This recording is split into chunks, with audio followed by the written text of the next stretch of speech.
Hello everybody, it is Bloodjack over here today, and today we're doing a video on my top 10 favorite WCA event.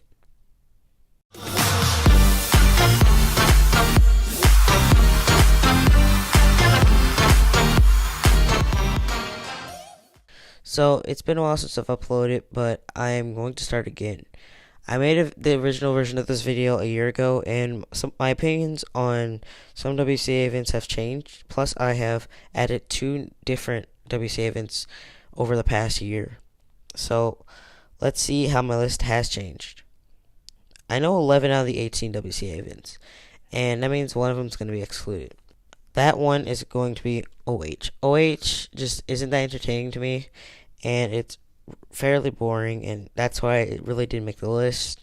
I just do it on my free time, and I do it when I'm bored of doing 3x3 with 2 hands, so that is why it's not even on the top 10. So let's start this top 10 list. Number 10, we have 7x7. 7x7 is really boring because it takes a long time. I'm not that good at it. I'm slow at it. I'm slow at scrambling it. I'm slow at solving it. I'm slow at everything about 7x7. This makes it really boring to solve and scramble repeatedly, and I can only do like 3 solves a day because I just get bored after the first 2. So that's really the only reason why I don't solve 7x7, and the only reason it's really at the very back. If I get faster at it, I feel like it'll move up, but for right now, it's sitting at number 10. For the number 9 spot, we have a previous top 5er, which was in the top 5 of my last video, and this is 2x2. 2x2 has jumped back dramatically because, for me, it's more scramble reliant than skill reliant. Now that's a big phrase to say, but at my skill level, the scramble basically shows me the outcome of the solve.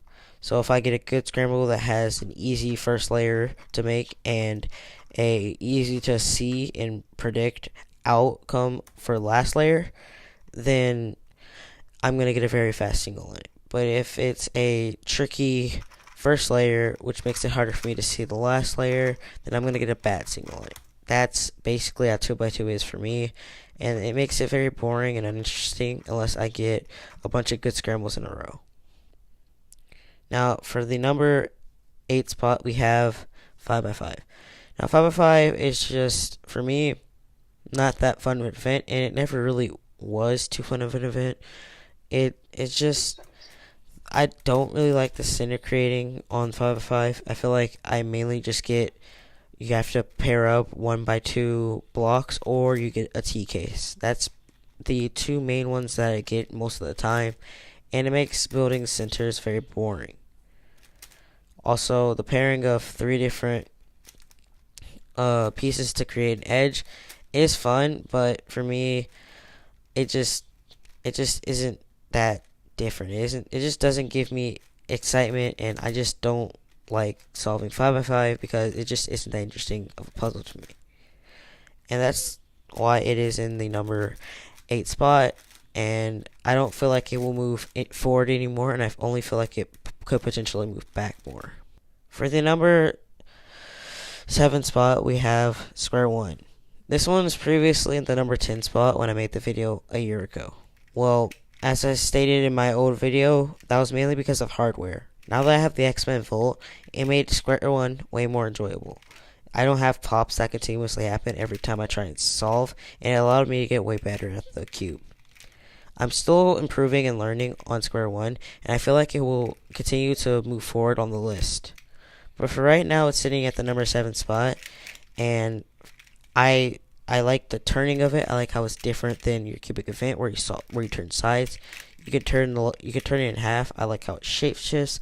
I like how when it shape shifts, it disables some algorithms that you know and that you can't do them anymore because of how the pieces are arranged. And because of this, I feel like it will move up further and could potentially make it into my top 5 eventually someday. Now for number 6, we have 6x6. And no, I did not do this because 6x6 has 6 in the name. No. 6x6 is in the number 6 spot basically because it's enjoyable. I like making the centers. The centers I can make in several different ways, keeping it fresh and fun and entertaining. Because there's no point in solving a cube if it's boring. If it's boring, then cubing just will get dull, and it would make me not want to do it anymore. And that's why I like 6x6. It keeps me entertained, fresh, new, because I can solve it in different ways. I can solve the centers using commutators. I can solve the centers using putting in different pairs and rows. I can solve it putting in 2x2 blocks. I can put in 1x2 blocks. I can put in whatever I want to put in to solve the centers. And it keeps it different, new, and fresh every time I solve a 6x6. Now we're going to get to the top 5. So for number 5 spot, we have a previous cube that was not in the top 5. And this is 4x4. 4x4 is really only in the top 5 because 6x6 has triple parity. If 6x6 didn't have triple parity, then I feel like 6x6 could be in the top 5 instead of 4x4.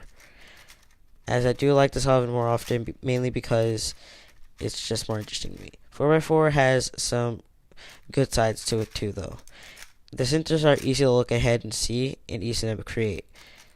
This might seem like it might become dull, but they go by fairly quickly, so I don't really notice them, so they can't really get that boring.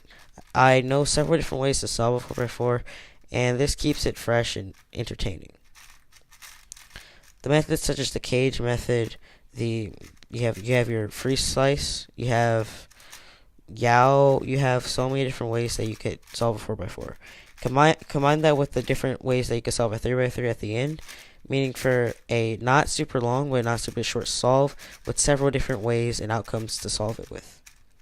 That is why 4x4 made the top 5 this year, and I feel like it could move forward if I practice and get better at it, but if I don't, I feel like it will move back. For the number 4 spot, we have 3x3. 3x3 really hasn't moved since the last video I made. It's still sitting in the 4th spot. This is due to the fact that 3x3, there's no real bad side for me to it. It's an enjoyable puzzle. It's iconic. It's fun to do. I do it all the time. I do it on my free time at school. I do it when I get home. There's nothing really bad about it. It just isn't as fun as my top 3. That's the only reason it's in number 4. If my top 3 weren't as fun as they were, I feel like it would be higher just because there's nothing really to complain about. For number 3, we have Pyraminx. Pyraminx has moved back one since the last video, and this is mainly because of the one that moved forward and the one that could have potentially moved back. Those two I've been practicing more often than Pyraminx, and they're just more fun, and I'm learning more algorithms for them, so they're more entertaining.